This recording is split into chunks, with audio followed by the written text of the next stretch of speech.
Tá certo. Pessoal, bom dia a todas as pessoas. Queria pedir para as pessoas tomarem aí os seus lugares para a gente dar início.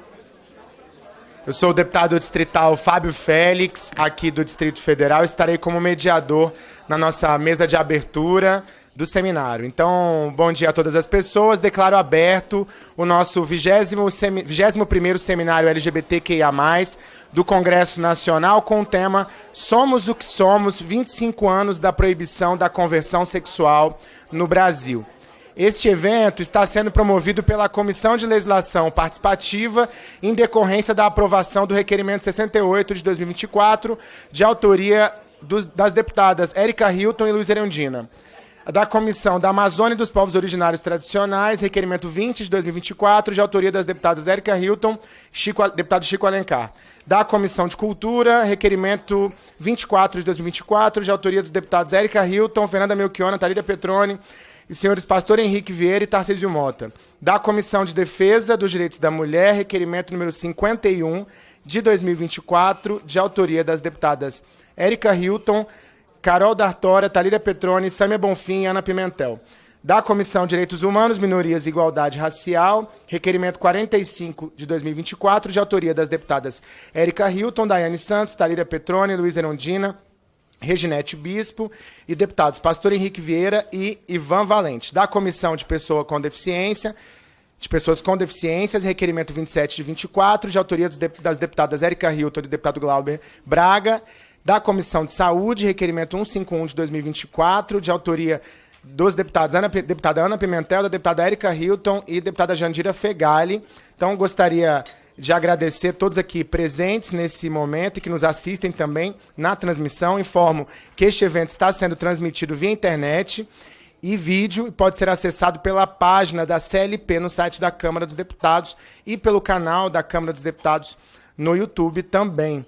Esse seminário é a partir da comissão que tocou os trabalhos, e nessa manhã a gente vai ter agora a primeira mesa, que tem como tema Somos o que Somos, o caminho para a despatologização das entidades LGBTI+, no Brasil e no mundo. Eu era um convidado para essa mesa, agora estou colaborando aqui também na mediação. A gente teve algumas intercorrências aí na abertura do seminário. E aí, a gente vai convidar algumas pessoas que foram convidadas para estarem com a gente aqui nessa primeira mesa. A gente não tem aí certeza se todo mundo já está aqui presente. Algumas pessoas já estão online com a gente. Os que estão online com a gente são a Mila Magalhães, advogada, e também Rafa Carmo, que é ativista e artista visual e coordenador da Rede Trans Pará, que também vai ter a participação virtual. Também temos virtualmente com a gente a deputada federal Duda Salabert, que também já está online. O Tiago Coassi, doutor em ciência política, está com a gente aqui já? Então já convidar ele para estar com a gente aqui na mesa. Então ele vai estar na primeira mesa. Tiago, bem-vindo. O senhor Pedro Paulo, que é presidente do Conselho Federal de Psicologia, já está com a gente, que é um convite para estar nessa primeira mesa com a gente. E também a Ariadne Ribeiro, oficial de Igualdades e Direitos da UNAIDS Brasil, doutora em Psiquiatria e Psicologia Médica pela Unifesp, tutora do programa Columbia Women Leadership Program e também professora. Obrigado, Ariadne. Senta aqui, ó, do meu lado. Não sei se aqui é melhor na ponta, para não ficar atrás da tela, né? Então, a gente vai começar com o doutor... Tá. Então, vou passar para a deputada federal Duda Salabert, que está online com a gente, para ser a nossa primeira fala.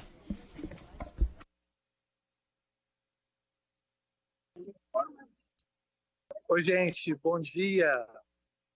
Primeiro eu peço desculpa porque eu estou no meio da rua, em campanha eleitoral, porque nós temos pela primeira vez na América Latina uma candidatura trans com chances reais de vencer uma prefeitura e uma capital. Então estamos aqui na procura de construção dessa candidatura.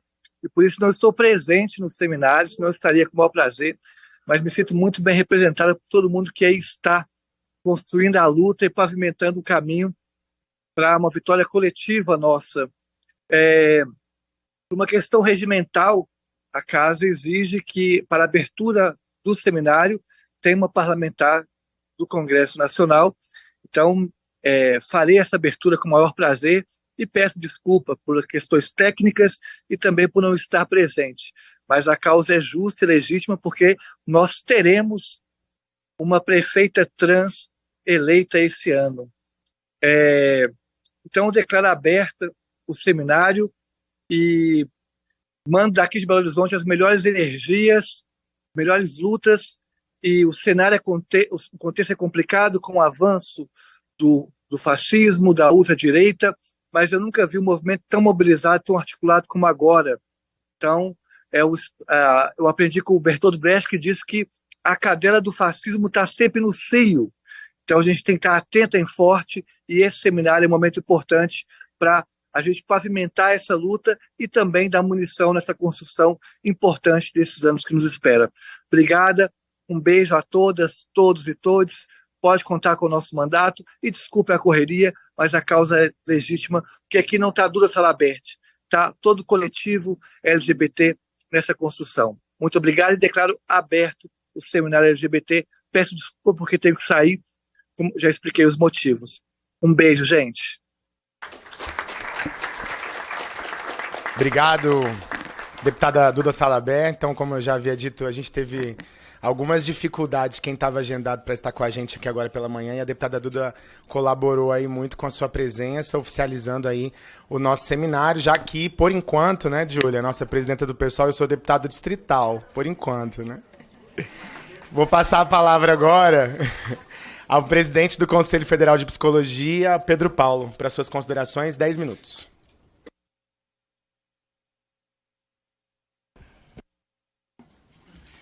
Muito bom dia a todas as pessoas aqui presentes. Venho falar do orgulho da psicologia brasileira por há 25 anos ter uma resolução que afirma, com todas as letras, de que a homossexualidade não é tratada como doença, como também não é tratada como desvio.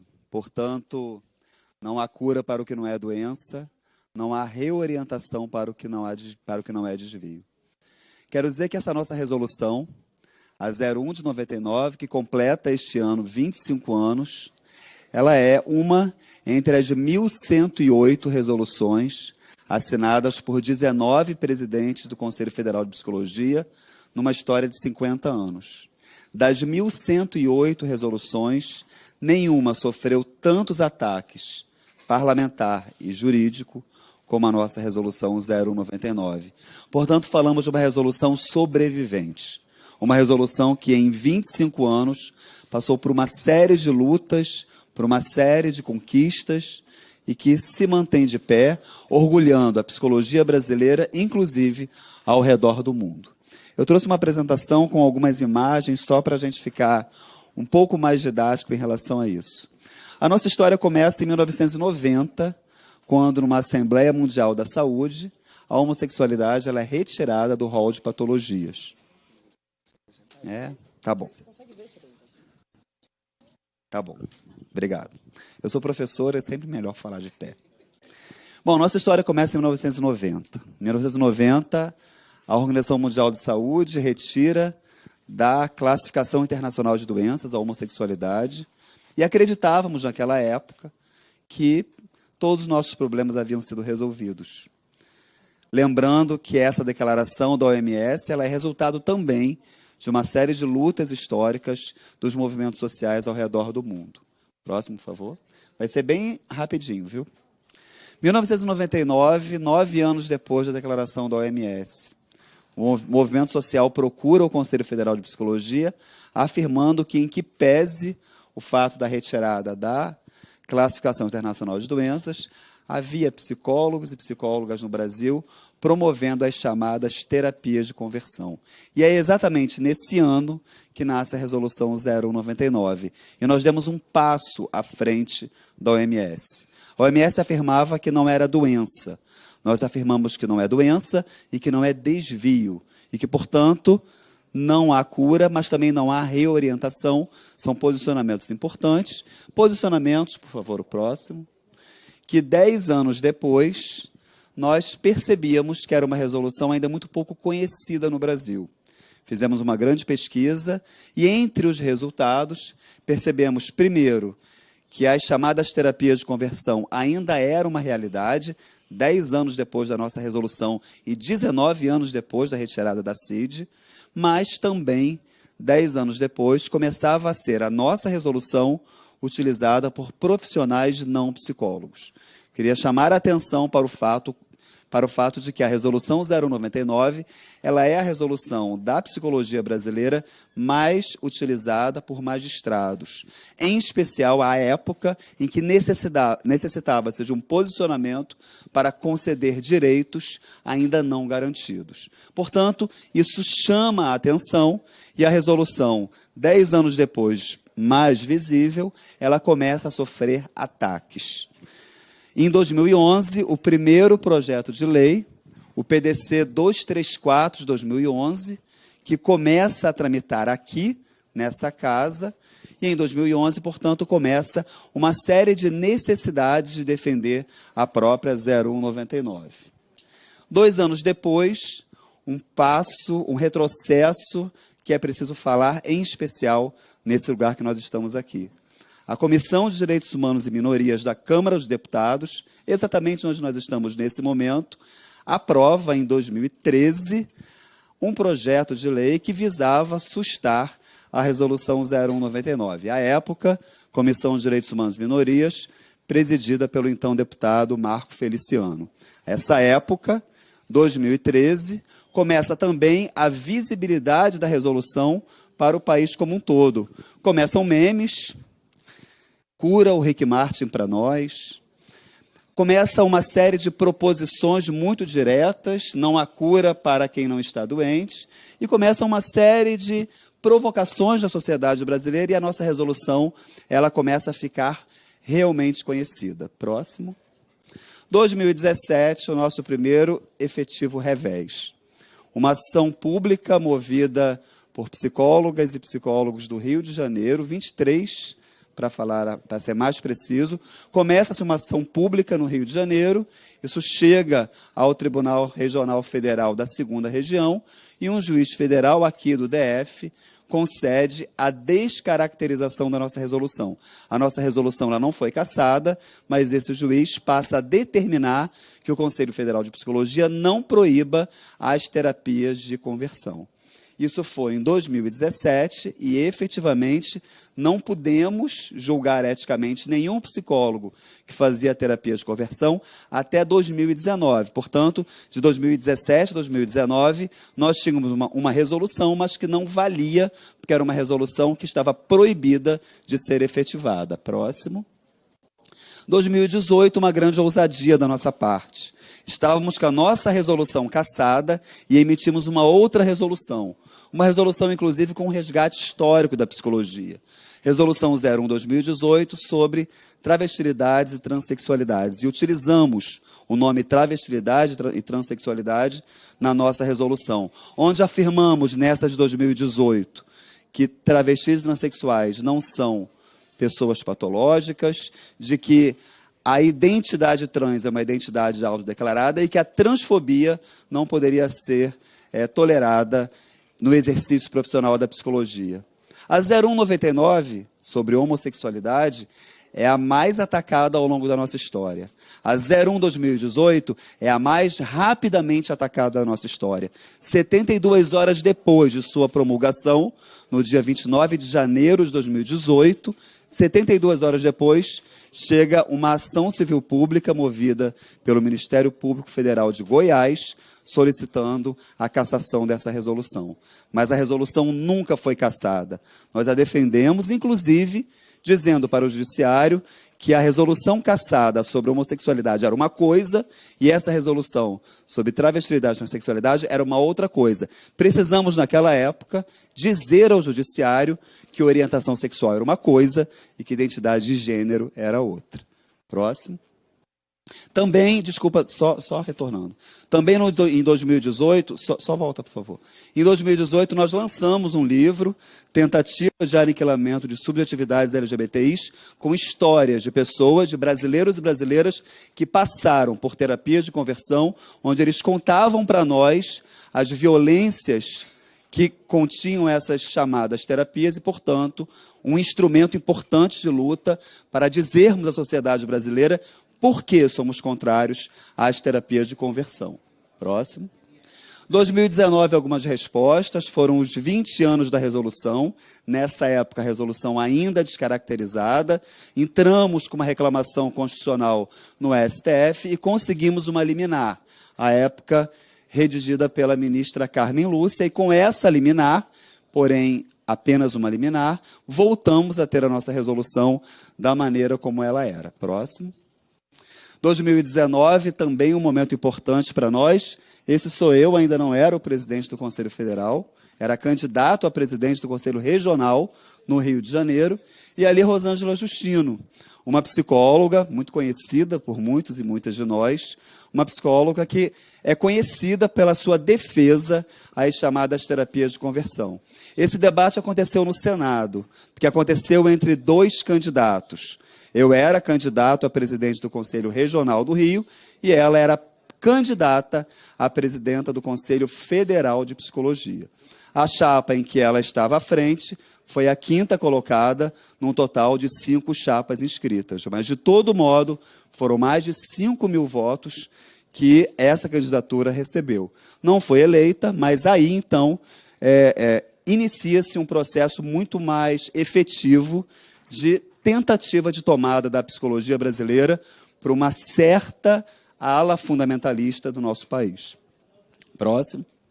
2020, uma outra resposta, lançamos uma revista científica sobre o porquê da psicologia brasileira se posicionar contra as terapias de conversão, haja vista que, à época, se afirmava que o Conselho Federal de Psicologia só fazia militância, mas não fazia ciência. Mostramos para o país que militância e ciência não são instâncias dissociadas. É possível fazer militância a partir de argumentos científicos e essa revista ela é um exemplo para nós para isso.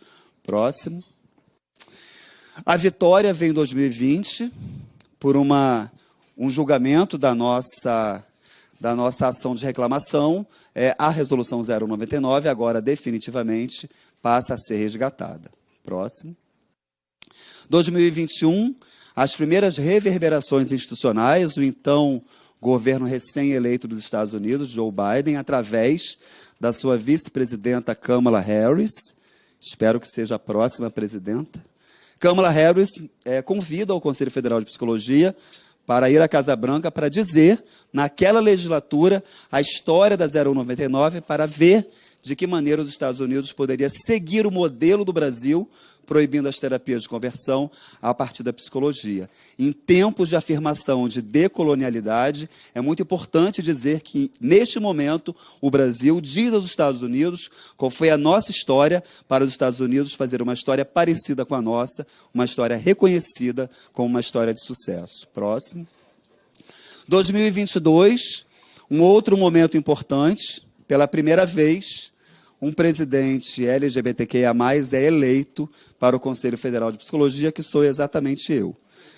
Exatamente porque em 2019 nós tínhamos a disputa de pessoas cis-hétero com uma outra pessoa cis-hétero, que era uma militante em prol das terapias de conversão. 3 anos depois, a nossa ousadia foi construir uma candidatura com um homem gay à frente. Diziam que nós não seríamos eleitos, porque os psicólogos do Brasil não estariam prontos para isso. Quero dizer que eu recebi mais do que o dobro de votos do segundo colocado, um homem cis-hétero, né? Isso é importante marcar. Portanto, sim, a psicologia brasileira está pronta para afirmar com todas as letras a nossa defesa. 2022, um outro passo, fizemos a nossa terceira resolução, agora sobre bissexualidade, afirmando, entre outras coisas, quais são as possibilidades éticas de um psicólogo, uma psicóloga agir frente à questão da bissexualidade. Próximo. Em 2023, mais reverberações.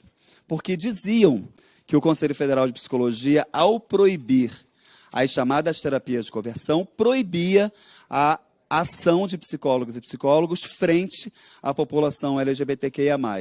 E fake news precisa ser enfrentado com a verdade. De maneira alguma, psicólogas e psicólogos estão proibidos de atender pessoas LGBTQIA+. Estão proibidos, sim, de entender as possibilidades de orientação sexual diferente da heteronorma e as questões relacionadas às identidades sexuais diferentes da cisgeneridade, como doença, como desvio, como patologia. Os psicólogos e psicólogas do Brasil estão, sim, proibidos de entender como doença, de entender como desvio, mas não estão proibidos de atender essas pessoas. Portanto, construímos uma referência técnica para a atuação de psicólogas, psicólogos e psicólogos em políticas públicas para a população LGBTQIA+. O que nós podemos fazer? Está muito bem expresso nessas referências técnicas do Conselho Federal de Psicologia. Próximo. E 2024, um processo, o ano que nós estamos, um processo muito mais incisivo de internacionalização da nossa resolução. Essa imagem tem 10 dias, sou eu no 33º Congresso Internacional de Psicologia, em Praga, na República Tcheca. Fui convidado para fazer a conferência de abertura desse congresso. Fui o primeiro latino-americano a fazer a abertura desse congresso e fui falar. Aliás, eu estou com o mesmo terno, né? Mas a camisa e a gravata são outras. É cinza, né? Então eu estava. Primeiro, a América Latina, pela primeira vez, fazendo a conferência de abertura do maior Congresso Internacional de Psicologia, num país que, até bem pouco tempo, compôs um dos países com problemas em relação à comunidade LGBTQIA+. Mas era também o momento em que a psicologia brasileira dizia para o mundo a história de proibição das terapias de conversão. Esse é um momento importante. Nós estamos, nesse momento, junto a vários conselhos federais de psicologia, em especial da América Latina e Caribe, para que a nossa resolução ou as nossas resoluções elas sejam modelo de enfrentamento a esses conselhos federais, mas o mais importante aqui foi o reconhecimento da comunidade internacional de que o Brasil tem uma história muito importante para ser contada. E a história a ser contada para o mundo é a história que eu estou contando aqui para vocês. Uma história de orgulho pelas resoluções que nós construímos, mas também uma história de orgulho pelos enfrentamentos que fizemos ao longo do tempo. E queria aqui fazer um agradecimento público àqueles e àquelas que produziram esses enfrentamentos. Sem eles, a resolução não seria tão conhecida como ela é hoje. Então, temos uma gratidão a essas pessoas que, ao longo do tempo, tentaram fazer com que a resolução ela deixasse de existir. Tornaram essa resolução visível para o mundo. Próximo. E agora, 6 de agosto de 2024, estamos aqui.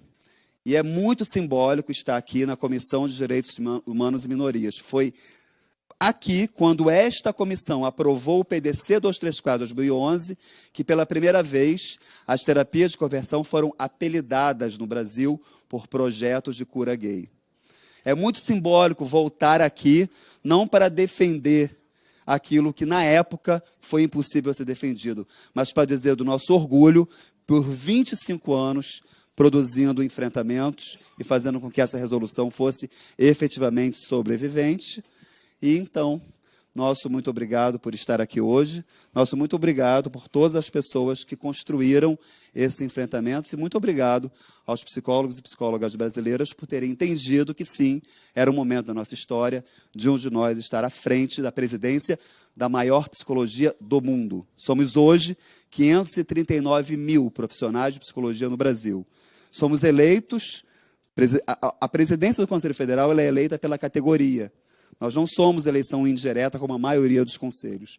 Portanto, 539 mil psicólogas e psicólogos terem entendido que o representante máximo dessa profissão poderia ser um homem LGBTQIA+, para nós, é mais uma vez um motivo de orgulho. Muito, muito obrigado. Muito obrigado, Pedro. Acho que todo mundo que acompanha o ativismo LGBT no país tem muita convicção da importância do Conselho Federal de Psicologia na luta pela despatologização A gente enfrentou momentos muito difíceis e essa luta, ela foi uma luta fundamental para a disputa política posterior sobre nossos corpos, sobre nossos direitos civis, direitos sociais, os avanços que nós tivemos e a coragem do Conselho Federal de Psicologia em vários momentos, e não só do Conselho, mas dos profissionais na ponta, porque eram os profissionais, quando um gay sai do armário, eram os profissionais que eram, os gays, pelas famílias, eram orientados a ir para um profissional da psicologia, e era o profissional que chamava a família e falava, não, nós temos que aceitar, nós temos que acolher, a gente tem que respeitar. Então a psicologia, com certeza, é uma profissão hoje no Brasil fundamental para o acolhimento, para o reconhecimento da nossa orientação sexual e para a nossa identidade de gênero. Muito obrigado pelo trabalho do Conselho Federal. E eu queria passar a palavra agora para a Mila Magalhães, que está online com a gente.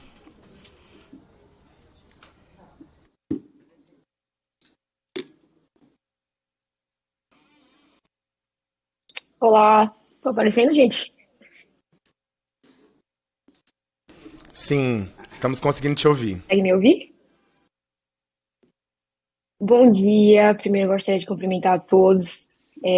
Eu tô até muito emocionada porque diante de tantas pessoas especialistas e com cargos tão importantes, eu me sinto um peixe pequeno aqui porque eu sou só uma advogada. Mas apesar de ser advogada, eu fiquei até chocada com os slides do nosso querido. Eu fiquei, meu Deus, eu não trouxe slide, eu não trouxe nada. Eu só trouxe realmente, gente, o que eu tenho para falar. E o que eu tenho para falar não é nem como advogada, eu tenho para falar como sobrevivente. E eu queria falar em nome de todos os sobreviventes, porque eu acho que eu tô aqui por causa de um relato que eu fiz nas minhas redes sociais ano passado, no mesmo dia que Carol Heller faleceu, depois de rumores dela ter participado de um retiro espiritual de conversão sexual. E aquilo ali mexeu muito comigo. Aquilo ali é como se tivesse destravado uma dor tão grande que eu nunca tinha falado sobre, que eu nunca tinha narrado sobre. E aí, de repente, eu estava tomando banho completamente angustiada, e apesar de não concordar com a vertente política dela, me doeu, porque eu vivi isso e eu tô aqui para falar como uma sobrevivente. Eu tenho minhas opiniões em relação à omissão, né, legislativa, a omissão própria, até do judiciário, que teve a oportunidade de se manifestar algumas vezes por meio de ações, até mesmo o que aconteceu em relação aos projetos de lei que os deputados tentaram, né, em 2009, 2011, se não me engano. Eu fui analisar tudo isso e eu tenho uma opinião, sim, sobre a omissão do poder público brasileiro em relação a materialmente se posicionar contra isso, por ser isso algo que fere a dignidade da pessoa humana, algo que é realmente inconstitucional. E tudo que eu procurei ver sobre o tema de maneira técnica, eu estou falando como advogada agora, eu fiquei muito preocupada porque tudo que não avançou em relação à agenda da extrema-direita sobre essa pauta da cura gay foi lastreado em aspectos formais de que um projeto de lei não pode fazer isso. Enfim, eu queria que o judiciário brasileiro tivesse realmente se manifestado, porque a gente está lidando aqui com uma performatividade da igreja que, ainda que ela saiba que não vai conseguir o projeto de lei, que não vai conseguir transformar aquilo em lei, ela faz isso, ela movimenta a Câmara dos Deputados, o Senado, o próprio judiciário, para que as pessoas falem sobre isso, para que esse assunto esteja na boca das pessoas. E infelizmente a gente está perdendo, nós somos minoria, porque ninguém está falando sobre o que é isso, ninguém está falando sobre a cura gay. Dificilmente eu vejo relatos. Tem o relato de Jean, que fez um livro sobre a cura gay, ele participou comigo em um projeto chamado A Cura, que é um curta-metragem que visa conscientizar as pessoas, e a gente precisa falar. A gente precisa de espaço para falar, a gente precisa bater de frente com esse discurso da igreja, que ainda que não consiga muitos avanços em termos legislativos ou judiciários, elas fazem esse movimento para que haja um burburinho, para que as pessoas para que as pessoas, desculpa, eu estou muito nervosa, porque eu jamais achei que eu pudesse estar aqui, sabe? Então a igreja tem essa agenda de ficar falando sobre isso para poder se justificar, para poder criar um cenário de pânico moral, para poder dizer que isso é uma escolha, o que não é. Inclusive, eu acho que nenhum de nós escolheria sofrer assim. E eu fico pensando que a minha história, particularmente, é muito parecida até com a deputada Érica, porque ela fala sobre a mãe dela, eu vi alguns relatos sobre a mãe dela, e eu sinto a mesma de conversão, sentimos a mesma coisa. É preciso que alguém fale que o modus operandi da igreja, que o modus operandi, inclusive, dos psicólogos, que eu também fiz terapia com um psicólogo cristão, ele era pastor, e ele era pastor e psicólogo, e eu fazia aquela terapia ali, e a gente conversava. Inclusive, ele chegava a dizer que eu sei que existem alguns impasses do conselho de psicologia, mas a gente sabe o que a gente está fazendo, isso aqui é o que você quer, então, querendo ou não, a maior violência que eles conseguem instaurar é aquela que você canaliza para si mesmo. Negue-te a ti mesmo, negue-te a ti mesmo, negue-te a ti mesmo. Viva o celibato se você não conseguir superar isso. Caramba, estupro corretivo é uma realidade, gente. Estupro corretivo é uma realidade. Quando os pastores, né, quando líderes de igreja chegam para as pessoas e falam, faça isso porque isso vai te curar. E assim, é absurdo, porque você ouve tanto algo em relação à neutralização da sua própria existência, em relação à neutralização da sua individualidade, que você se sente descartável. Existe um sentimento de descartabilidade da vida que eu falo por mim, mas eu imagino que eu falo por outros também. Porque a gente ouve tanto que a gente precisa negar a si mesmo, que a gente realmente entra nesse estágio de descartabilidade da vida. E, infelizmente, eu atentei contra a minha vida 2 vezes.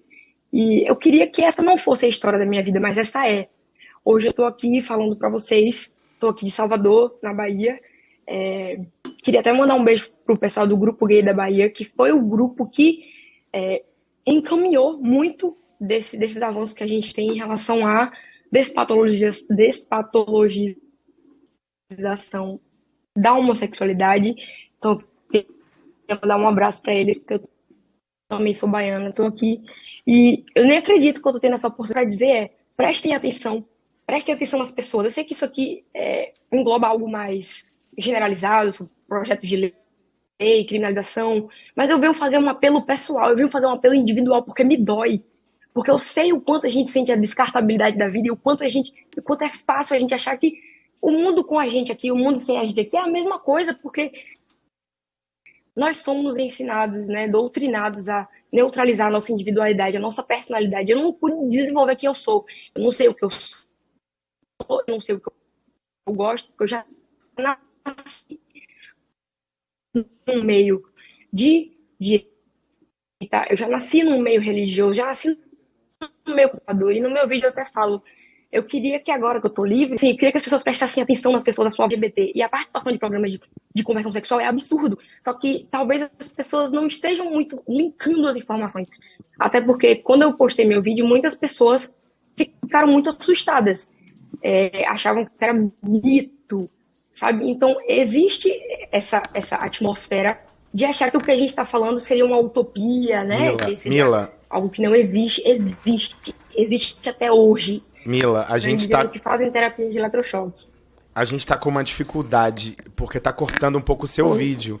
A sugestão aqui da área técnica é você fechar o vídeo e ficar só com o áudio, para a gente ouvir o restante da sua fala, porque o vídeo está deixando a transmissão ruim. Ah, tá. Ok, tá certo. Tá bom? Aí. Ok, isso é até melhor, que eu vou ficar com menos vergonha de parecer feia. Então, eu sei que não tenho muito tempo, gente. O que eu quero dizer é que isso acontece até hoje, é que pessoas fazem procedimentos de eletrochoque mesmo.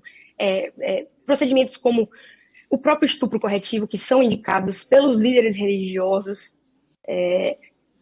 Procedimentos como fazer jejum de 40 dias, fazer jejum de 21 dias, ficar sem comer realmente, só beber água. Porque eles dizem que isso vai quebrantar o seu espírito e com isso você vai poder reverter a sua sexualidade, enfim, identidade de gênero, porque eu sei que são coisas diferentes, mas infelizmente a igreja trata isso tudo como se fosse a mesma coisa e eles têm um modus operandi de fazer parecer que isso é uma escolha, né? Que isso é algo que a gente escolhe e, portanto, estaria... E isso é muito violento. O que eles fazem é muito violento. O que eles ficam fazendo com a sua própria cabeça, né? Tem uma abordagem muito sutil, porque eles precisam que você acredite que isso é o melhor para você. E não existe nada mais dissimulado e mascarado que isso, sabe, gente? Isso é um perigo. Eu já não estive aqui quase 2 vezes. Eu já perdi um amigo de Pernambuco. Nós perdemos Carol Werler. Quantas pessoas mais a gente vai ter que perder para estabelecer um nexo causal entre participação em programa de conversão e o suicídio, por causa dessa descartabilidade da nossa vida? Então, assim, era isso que eu queria falar. Eu tenho muita coisa para falar, mas eu sei que o tempo é curto. Eu só queria agradecer a oportunidade e eu queria fazer um apelo em relação a gente prestar atenção em quem está à nossa volta. Isso me incomoda, me angustia sobremaneira. E eu queria usar para falar em nome de todos nós sobreviventes, inclusive todos nós que não estamos, todos que não estão mais aqui, né? Isso me dói profundamente, de uma maneira visceral. Eu não queria que essa fosse a história da minha vida, mas é. Então eu estou aqui para dizer que a gente precisa prestar atenção, que a gente precisa estabelecer um nexo causal. É uma questão de saúde pública. Porque eu sinto na pele a descartabilidade da vida que os programas de reversão sexual me deu. O negue-te a ti mesmo é muito pesado e eu não sei nunca se eu vou conseguir parar de flertar com a culpa, se eu vou conseguir viver livre, se eu vou conseguir me sentir livre em algum momento da vida. Então, isso é muito importante de estar sendo debatido. Então, eu venho aqui deixar e ensinar minha fala. Esse apelo é um apelo, assim, não fiz a minha fala, não escrevi o que eu ia dizer, não fiz slides, porque eu queria que vocês vissem essa dor, sabe? Essa dor na minha fala, que é a dor de tantos dos nossos. Então, estando na qualidade de alguém que viveu isso na pele, eu queria chamar a atenção para isso e para o nível de descartabilidade da vida. Eu agradeço muito a oportunidade e espero que a gente possa estar caminhando para um Brasil diferente, sabe? Para um tempo diferente, e debater tanto quanto a igreja faz no seu modus operandi de performatividade, né? Para estabelecer uma realidade que não é científica, que não é pertinente. Então, eu agradeço muito o espaço. Se vocês precisarem, eu estarei aqui incondicionalmente. E é isso, eu agradeço muito.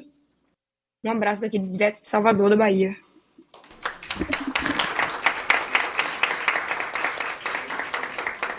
Obrigado, Mila, pelas suas considerações, pela sua participação com a gente.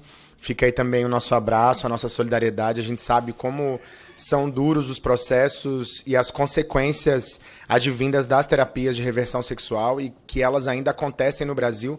Muitas delas não são montadas de forma escrachada como terapias de reversão sexual, mas como espaços estritamente religiosos de acolhimento, e quando as pessoas LGBTQIA+ entram nesses espaços, elas são submetidas a todo tipo de terapia de reversão sexual, inclusive a processos muito duros de tortura psicológica, simbólica e violência. Então, nossa solidariedade a você e conta com esse coletivo, porque, sem dúvida, os coletivos que estão aqui são parte dessa luta para enfrentar esse processo. E, recentemente, nós tivemos uma vitória internacional muito importante, que foi a aprovação pelo Congresso do México, a proibição no México das terapias de reversão sexual é um exemplo para nós, para que o Congresso Nacional Brasileiro, a gente tem um projeto de lei tramitando aqui na Câmara Federal, que é importante. Então, eu acho que a gente precisa lutar para que o Congresso Nacional Brasileiro também se posicione.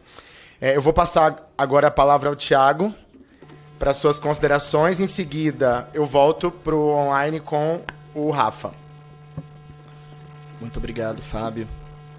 Isso aqui tá dando um zumbido para mim, para vocês também, tá? Entendi. Ah, tá.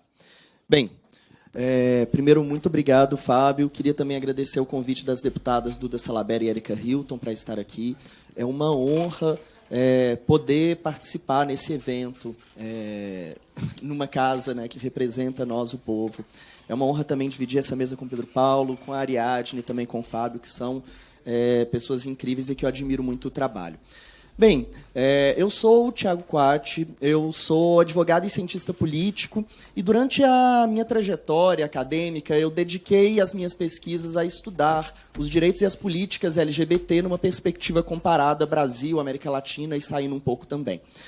Em função disso, no início do ano passado, a deputada Duda Salabert solicitou que eu elaborasse um estudo comparativo das legislações que regulamentam as práticas de terapias de conversão de identidade de gênero e de orientação sexual, para que ela pudesse propor um projeto de lei proibindo essas regulamentações. E é um pouquinho desse panorama internacional dessas legislações que eu vou apresentar aqui para vocês. E é curioso, como eu sou um acadêmico chato, eu vou fazer um mix de leitura e improvisação. A gente, que é acadêmico, às vezes a gente gosta de fazer o texto e ler o troço bem certinho, né? Mas, bem, é curioso fazer esse estudo numa perspectiva comparativa, já que o Brasil ele é sempre citado como um caso de sucesso, como um dos países pioneiros na proibição das terapias de conversão, em função da Resolução 0199 do Conselho Federal de Psicologia, como o Pedro Paulo já pegou e mencionou aqui. E devemos celebrar e reconhecer a importância desse pioneirismo, dessa resolução, como a gente está fazendo aqui nesse evento. De fato, o Brasil é o primeiro país a possuir uma norma com validade para todo o território nacional que proíbe as terapias de conversão. Todavia, esse olhar comparativo também nos ajuda a reconhecer as limitações da Resolução 0199, percebendo que já possuímos um grau de proteção muito maior em uma parcela considerável de países do mundo, uma vez que a Resolução 0199 é uma norma administrativa com eficácia limitada apenas a profissionais de psicologia na prática psicológica. Então, antes de entrar numa análise específica sobre a regulamentação das terapias de conversão, acho que é importante a gente dar um passo para trás e compreender que vivemos um momento bastante peculiar com relação aos direitos LGBT no mundo inteiro.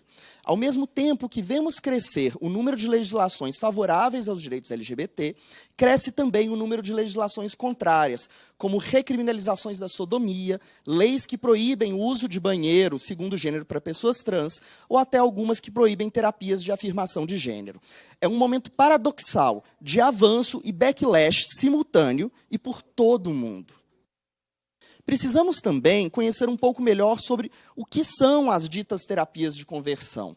Pela irresponsabilidade do Estado brasileiro, que sistematicamente não produz dados sobre a população LGBT e sobre as violências sofridas por nós, não existem dados confiáveis que permitam mensurar quanto dessa população já foi submetida a terapias de conversão em nosso país.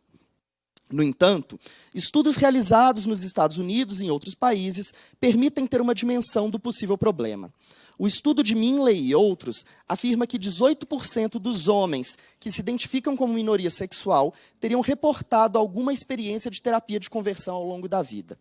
Já Turban e outros afirmam que 14% das pessoas trans que vivem nos Estados Unidos teriam sido alvo de alguma tentativa de conversão de sua identidade trans. Um dos poucos países a possuir dados oficiais sobre as terapias de conversão é a Inglaterra, que em 2017 conduziu um survey nacional LGBT com mais de 100 mil respostas válidas. O survey encontrou que 2% dos respondentes já tinham se submetido a terapias de conversão e outros 3% receberam propostas de terapias. Se focarmos apenas na população transinglesa, dos dados desse survey, 13% dos respondentes já teriam passado ou ter sido oferecido terapias de conversão. Um dado que bate, então, também com o dado dos Estados Unidos, ali de mais ou menos 14%. Né? Os dados ingleses mostram ainda que as terapias são majoritariamente conduzidas por organizações religiosas, em 53% dos casos, prestadores de serviço de saúde, em 19% dos casos, e a família, em 16% dos casos. Quando observamos o perfil das pessoas submetidas às terapias de conversão, ou seja, quem é que passa por isso, né? A situação agrava ainda mais. E aqui a gente tem dado brasileiro. Segundo uma pesquisa pioneira realizada no Brasil pelo Instituto Matizes e pela All Out, as tentativas de conversão majoritariamente ocorrem contra a vontade das pessoas, ou seja, de forma compulsória, em 55% das vezes, e contra jovens e crianças entre 6 e 17 anos de idade, em 52,8% das vezes. Esse dado desmascara as supostas boas intenções de discursos conservadores anti-LGBT, que supostamente dizem proteger crianças. O que efetivamente ocorre é uma violência grave que tem como principal vítima justamente as crianças e adolescentes. É tortura contra criança e adolescente. É por essa razão também, por causa desse avanço dos dados, do conhecimento sobre isso, e também por uma potência do movimento LGBT brasileiro e também internacional, na pressão da proibição dessas terapias, dessas ditas terapias, que parte desse avanço recente nos direitos LGBTs no mundo inteiro é justamente uma onda de regulamentação das terapias de conversão, como até o próprio Fábio já mencionou aqui o caso do México, né? Podemos dizer que há uma tendência recente de proibição dessas terapias e, mais especificamente, da proteção por meio da criminalização das terapias de conversão. Se proibições administrativas já eram uma realidade desde pelo menos a década de 90, de 2014 para cá, vemos crescer rapidamente as leis penais punindo essas supostas terapias. Atualmente, as terapias são proibidas em mais de 30 países. Dessas 30 proibições, 14 proibições são criminalizações. As outras são proibições administrativas em outros âmbitos. E dessas 14 criminalizações, 11 ocorreram nos 3 últimos anos, principalmente nos países da Europa. Eu acho que é importante mostrar essa tendência nos últimos anos para a gente ver que isso, então, é uma onda global e que, bem, espero que o Brasil, né, vá e siga também essa onda global. No conteúdo, quando a gente abre essas legislações e vai tentar analisar elas, que é o que a gente fez, a maioria delas são bem parecidas, tirando a primeira ali do Equador, que é uma coisa muito modesta, colocando ali no crime de tortura, falando que é tortura tentar alterar a identidade de gênero ou orientação sexual. Todas as outras legislações que vêm depois, elas se inspiram na Lei de Malta, que é de 2016, em maior ou menor grau, né? Mas possuem algumas diferenças significativas, que eu vou tentar aqui comparar com vocês. As diferenças são principalmente na forma como definem as terapias de conversão, e aí isso tem uma variação bem grande, e algumas diferenças também no escopo da proteção, ou seja, o que é protegido nessas legislações, né? Meu tempo está meio acabando, eu vou correr aqui, né? Bem, quanto à definição, todas elas tendem a possuir alguma forma de redação que menciona a terapia ou prática para mudança ou repressão da orientação sexual ou identidade de gênero. Algumas legislações vão oferecer descrições mais detalhadas, explicitando a inclusão de práticas médicas e também de religiosas, como algumas legislações espanholas. E a legislação canadense, ela é curiosa, eu acho que vale a pena dar uma olhada para ela, porque é a única a especificar na descrição a direção da proibição. Falando, por exemplo, claramente, a mudança de identidade de gênero de uma pessoa para cisgênero que é proibida. Inclusive, uma das poucas leis no mundo com o termo cisgênero sendo usado. Isso é bem curioso, né? E esse cuidado ele é feito por quê? Para evitar a criminalização de terapias afirmativas que possam ajudar pessoas LGBT em situação de sofrimento em função do estigma contra a sua identidade.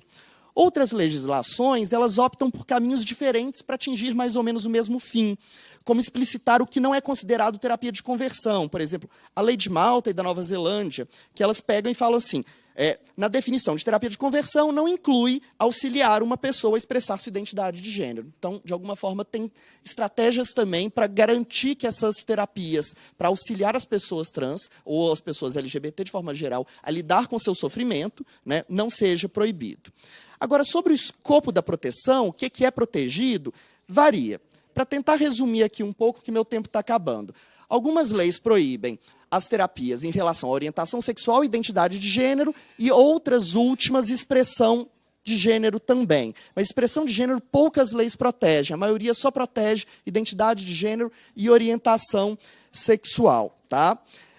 Além disso, quando a gente vai ver também como é que está descrito os crimes, a maioria foca na prática da terapia da conversão, ou seja, praticar efetivamente.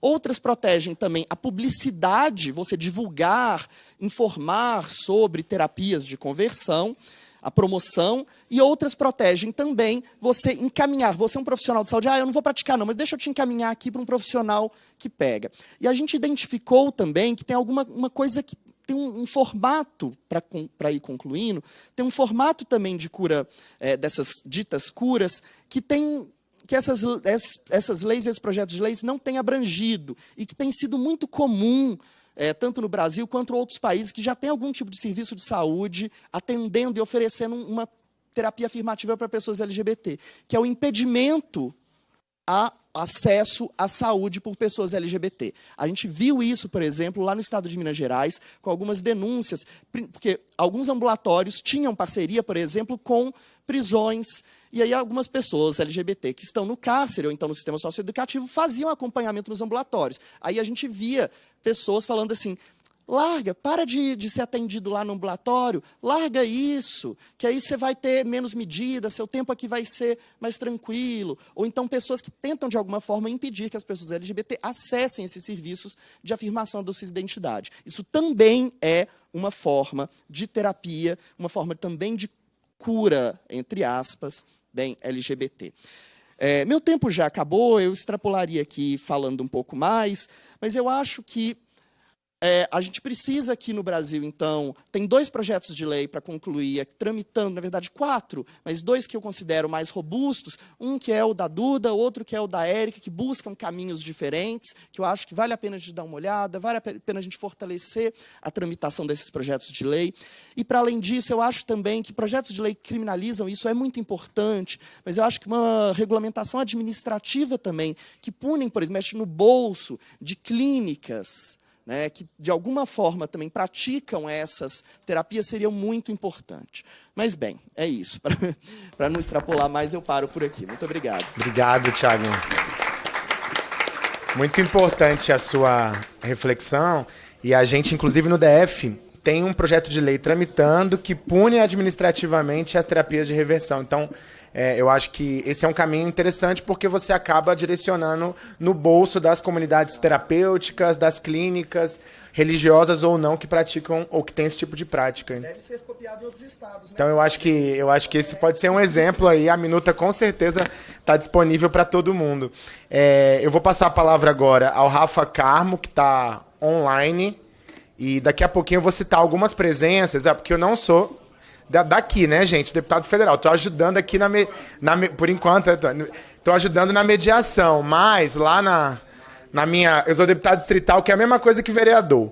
Então, lá na minha Câmara Municipal, a gente cita todo mundo. Então, daqui a pouco eu vou citar todo mundo que está aqui, porque a gente tem muitas lideranças importantes do movimento LGBT e lideranças importantes também, autoridades de outros estados que estão representadas aqui. Vou passar agora para o Rafa e depois vou passar para a Ariadne. Bom dia, vocês conseguem me ouvir?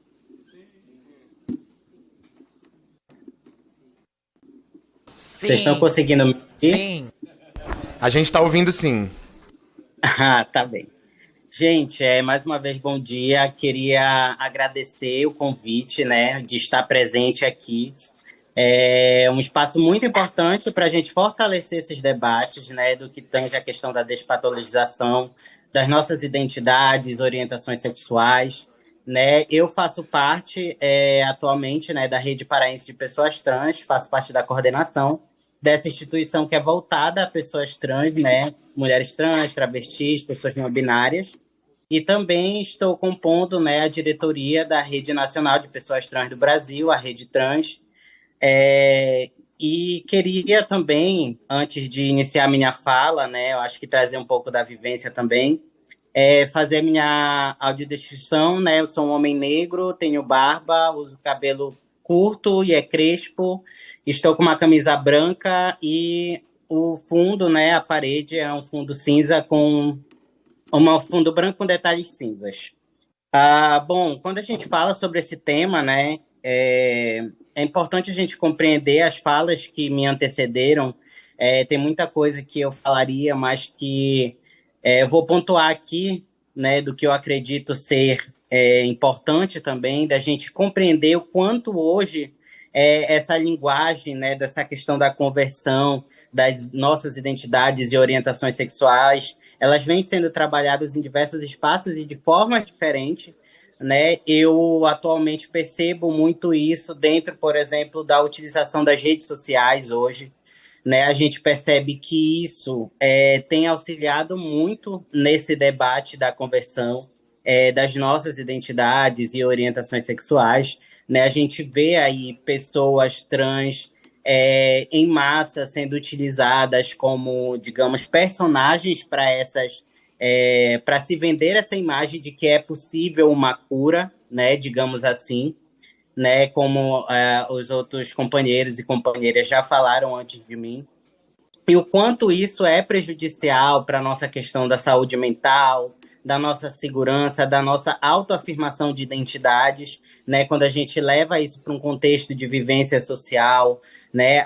No nosso cotidiano, por exemplo, foi citado aqui o CFP, a gente tem um orgulho imenso do CFP, né? Por conta de suas resoluções, no que nos auxilia, né? Enquanto movimento social, enquanto pessoas que acessam esses profissionais, né? No entanto, ainda não é uma realidade em que 100% a gente encontra psicólogos, psicólogas que de fato apliquem essas resoluções e respeitem essas identidades e orientações sexuais, né? Sobretudo quando a gente fala do serviço público de saúde, né? A gente ainda se depara com as pessoas que utilizam o SUS, por exemplo, com psicólogos e psicólogas, e esse foi o meu caso, de quando eu me reconheci enquanto uma pessoa trans, né, e compreendi que eu precisava, assim, desse apoio para que, de repente, fosse melhorar o contexto em casa, né, das pessoas compreenderem o que era ser uma pessoa trans, e foi totalmente o inverso, né, na época eu lembro que foi um complicador a mais, né, o que a psicóloga na época falou para minha família, né, que foi justamente defender esse discurso de que era possível, de repente, eu viver da forma que eu era, sem precisar, né, como ela disse, dar pinta, que ela tinha amigos e amigas que eram gays, que eram lésbicas, mas que não precisavam dar pinta, não precisavam demonstrar quem eles eram. Então, aí a gente já percebe que é um discurso muitas vezes sutil, né? Não é nada tão escancarado, mas que muitas vezes limita, sim, as nossas vivências, as nossas reais identidades e orientações sexuais, expressões de gênero, né? E são limitadas por falas como essa, que muitas vezes não vem de forma escancarada, explícita, né? Não vem dizendo não seja, né? Ela é colocada de uma forma sutil. E isso acaba, muitas vezes, complicando o contexto dentro de casa e traz uma realidade que, para o Brasil, nós já estamos, enquanto movimento, né, trazendo isso de forma recorrente, que é a realidade da pessoa trans, por exemplo, a evasão escolar, a expulsão de casa, né, adolescentes sendo expostos muito cedo à questão da prostituição, da violência sexual, entre outras. Então, quando a gente fala sobre isso, a gente fala também desses impactos sociais, né, que a gente tem, muitas vezes, desse poder de fala dentro de um consultório, mas não só isso, né, de que forma isso também fortalece e impulsiona, né, projetos de leis. Por exemplo, a gente tem acompanhado a crescente dos projetos de leis anti-trans, né, que atacam diretamente as identidades de gênero, né, é o não acesso ao banheiro, é a questão das pessoas trans não acessarem o esporte, por exemplo, né? Não ter esses espaços. Então, a gente percebe que um gancho puxa o outro, né? Nas nossas vivências sociais e culturais. Então, o quanto também isso é fortalecido, né, por meio das fake news. Então, por isso aí a importância da gente fortalecer também esses debates do enfrentamento dessas fake news criadas ao redor das nossas identidades e orientações sexuais, a importância do Brasil fortalecer, sim, políticas públicas de enfrentamento a essas violências, de fortalecer políticas públicas que vão mapear essas violências em suas diversas ramificações, seja ela violência física, psicológica, né, institucional. Então, a gente precisa, sim, fortalecer esses dados, produzir esses dados enquanto Estado brasileiro, para que, de fato, a gente consiga enfrentar a violência, né? Não dá mais para a gente apenas ficar contando com a boa vontade que o movimento social brasileiro LGBTQIA+, organizado, tem feito em fazer pesquisas, em fazer mapeamento da violência. A gente precisa que, de fato, o Brasil assuma, né, esse compromisso. A gente precisa de parlamentos, de casas legislativas que cumpram também, né, com as suas proposições, né, que estejam ali também para defender a pauta de pessoas LGBTQIA+, de forma responsável e reconhecendo as nossas cidadanias, né, enquanto cidadãos e cidadãs brasileiras, que também têm direito à vida, né, que também querem ter políticas públicas que não só nos protejam, mas que também garantam e assegurem a nossa vivência plena de cidadania, né? Então, refletir também sobre de forma de que isso afeta as nossas questões como é que eu posso falar? Interseccionalidades também, né? Do quanto isso pode potencializar outras vivências que são pretas, PCDs, enfim, periféricas, né? Do quanto isso nos afeta e reflete nesses dados de violência também, né?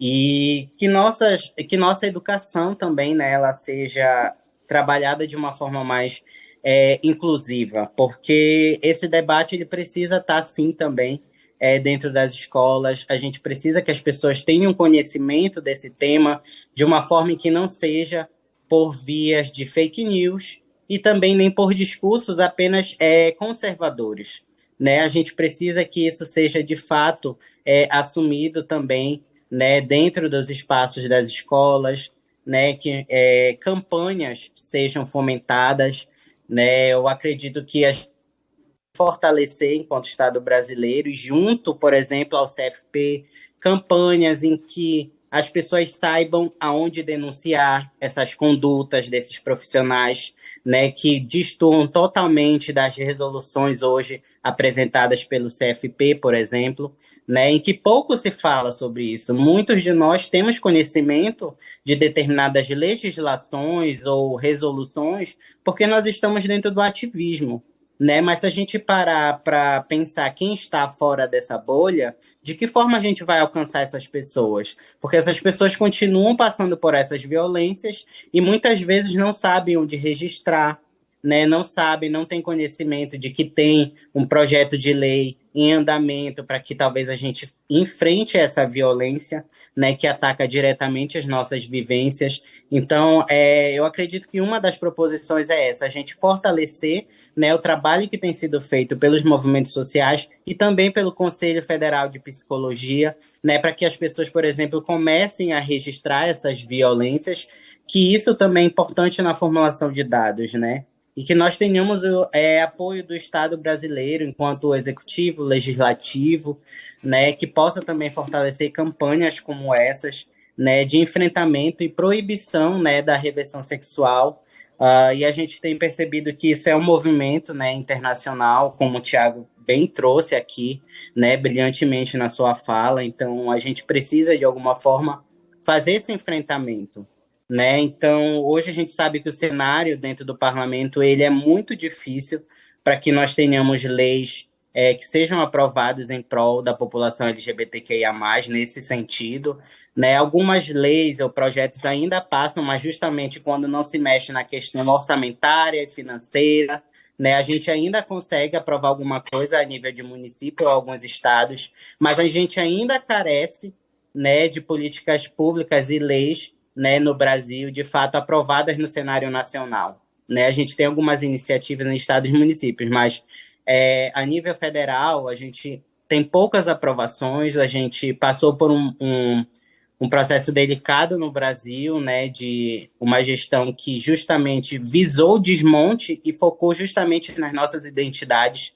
para reforçar essas violências. Então, a gente viu que muitos espaços foram desmontados, né, e que agora estamos vendo retornar e fortalecidos, mas a gente precisa fortalecer isso por meio de lei, né? Então, só um trabalho conjunto, de fato, que vai, talvez, dar um novo olhar e para que a gente possa, de fato, fazer esse enfrentamento dessa onda conservadora que tem aí como pauta principal, né, atacar a vida de pessoas LGBTQIA+, e minorias sociais, né?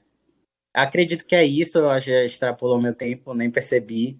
Mas agradecer novamente pelo convite, pelo momento de fala e deixar à disposição, né, as instituições também que eu faço parte e construir junto no que for preciso. E um abraço a todas as pessoas. É isso. Obrigado, Rafael, pelas suas considerações. Eu queria citar, obviamente, que o seminário hoje tem a participação de diferentes lideranças aí do movimento LGBT e de outras instituições. Queria citar aqui a presença do nosso querido Tony Reis, conhecido nessa casa, da Aliança Nacional LGBTI. Também a Rafaele O Waste, do Grupo Dignidade, da Aliança Nacional LGBTI. A Kalinka Oliveira, da Associação Brasileira de Famílias Homotransafetivas, a ABRAF. Também o Gabriel Dil, da Aliança Nacional LGBTI+. Agradecemos pela presença. Amanda Souto Baliza, presidente da Comissão da Diversidade Sexual e de Gênero da OAB Nacional. Também sempre presente nas nossas mobilizações.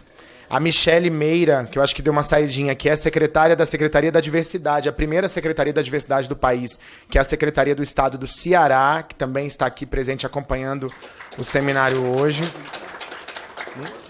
Acabou de entrar, acabei de citar, viu? Você tinha saído. Chegou agora. Chegou de volta, né? Antônio Lopes, da Rede Brasileira de Educação em Direitos Humanos do Espírito Santo e da Rede Gay Latino Espírito Santo. Então, agradecer também a presença. Nós temos aqui toda a equipe, uma equipe grande da Direção Nacional da FASUBRA. Ivanilda, André, Crisolda, Rosângela, Roberto, Daniel, Sérgio, Cristina. Então, tem mais gente aqui. Mary e Caroline, que estão presentes aqui. Agradecemos aí também as presenças. Temos aqui o André Machado Cavalcante, juiz do trabalho e coordenador da Comissão LGBTQIAPN+, da Associação dos Magistrados da Justiça do Trabalho, a quem agradecemos a presença hoje com a gente aqui. O Tiago Ranieri de Oliveira, procurador do trabalho, da Associação Nacional dos Procuradores e Procuradoras do Trabalho, a ANPT, agradecemos também a presença. A Janine Rego de Miranda, procuradora do Trabalho em Recife, secretária de Assuntos Legislativos pelo MPT. Também agradecemos aqui a presença. Hernani Alexandre Pereira, coordenador do Programa Estadual Rio Sem LGBTfobia e presidente do Conselho Estadual LGBTI+, do Rio de Janeiro. Também agradecemos a presença. A Mônica Monteiro, coordenadora regional da ONG Mães pela Diversidade do DF Entorno, sempre presente. Obrigado, Mônica. E a Lute Laporta, que me ajudou aqui nessa listinha também, que é coordenadora nacional do coletivo Juntas. Obrigado pela presença, viu? E eu vou passar a palavra agora a Ariadne Ribeiro, que eu já apresentei, ela vai se apresentar melhor aqui para suas considerações.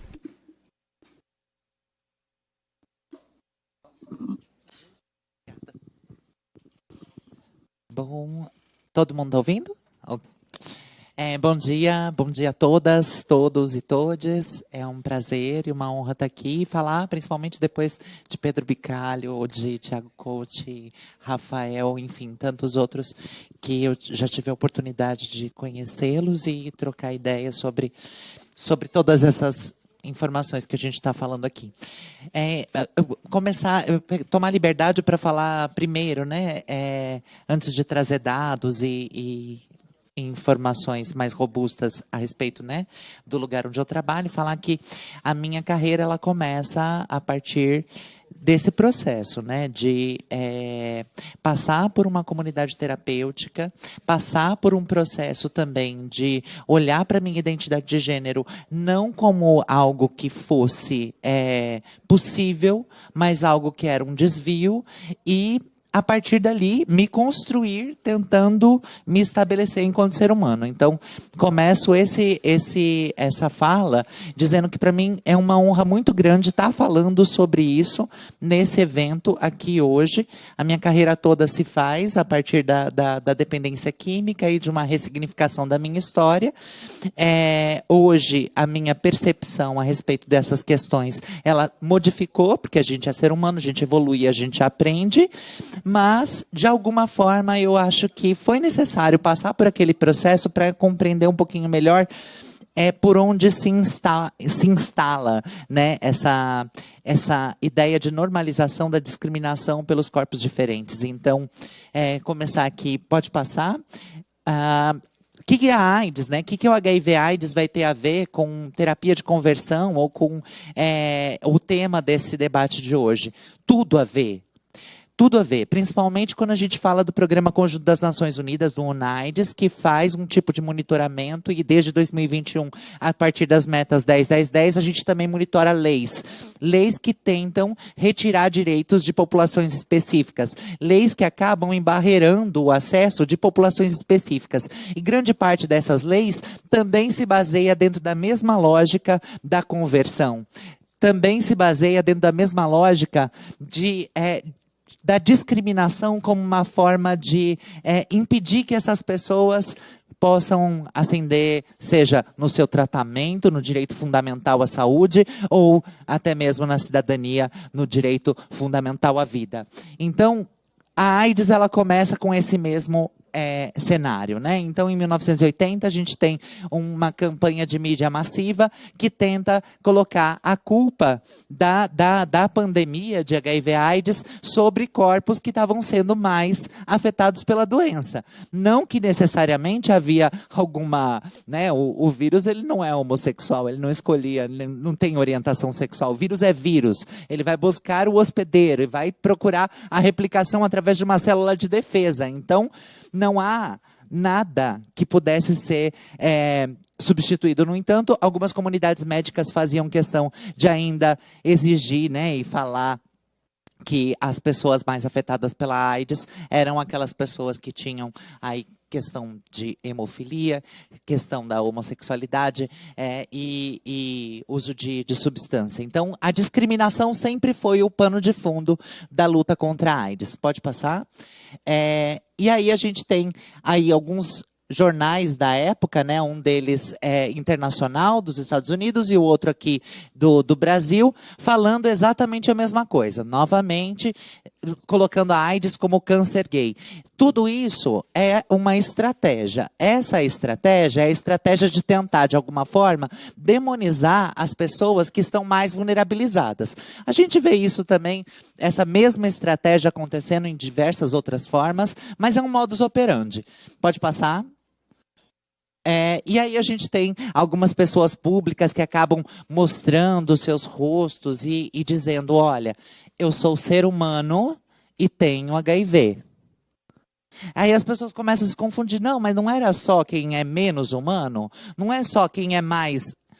E aí a gente começa a dar uma outra cara, uma humanidade para aquilo que antes ficava populando o imaginário das pessoas como uma questão só de algumas populações específicas. Não precisava passar para todo mundo.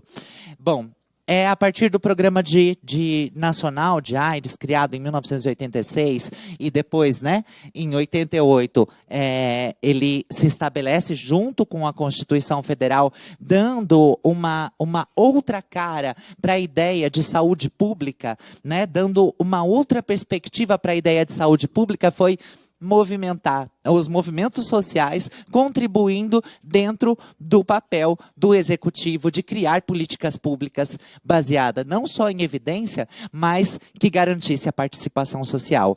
Então, tudo isso possibilitou que a gente começasse a avançar em determinados direitos. Pode passar?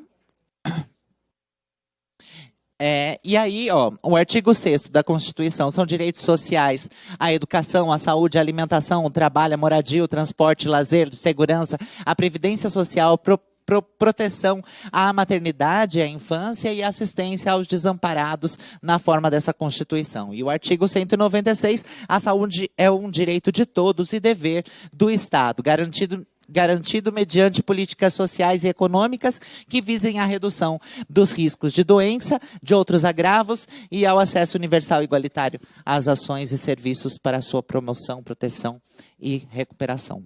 Pode passar. Além disso, quando a gente fala, né, de mobilização social e desse novo panorama que a pandemia de AIDS acaba trazendo a possibilidade da gente construir, a gente também tem outros avanços importantíssimos, né?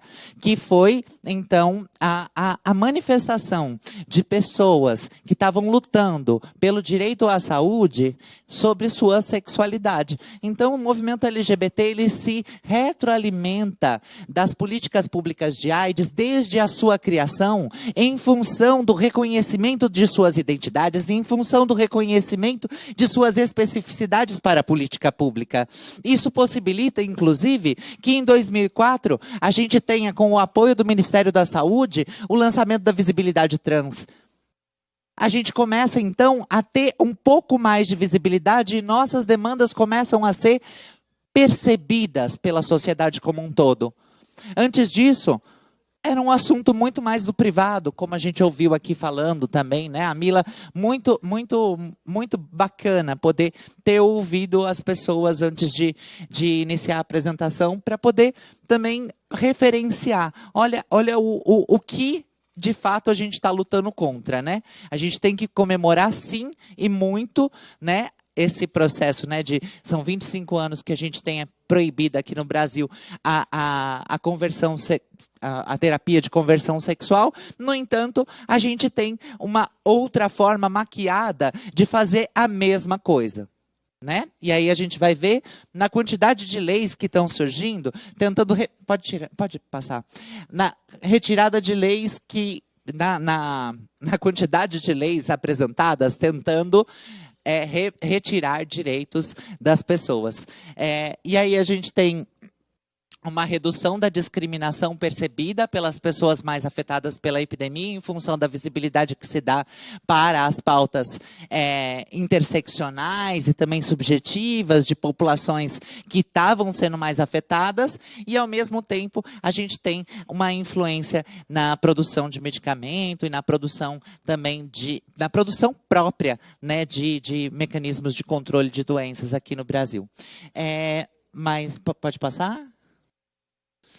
Bom, e aí, voltando um pouquinho para o mandato do UNAIDS, a partir de 2021, com a nova declaração política, a gente não tem só as metas de monitoramento de tratamento, que todo mundo conheceu, que foram muito conhecidas pelos 90, 90, 90, agora são 95, Não, a gente tem mais metas específicas. Meta de zero discriminação, que as metas 10, 10, 10, nos permitem, né, na ONU, fazer um monitoramento de leis que tentam remover direitos de algumas populações e, por isso, fazer um trabalho mais específico no sentido de promover que as pessoas entendam que, quando se tem uma proposição de lei tentando exigir que uma pessoa não vá ao banheiro, essa é uma proposição de lei que fere a dignidade das pessoas que vão precisar disso, né? E pode passar?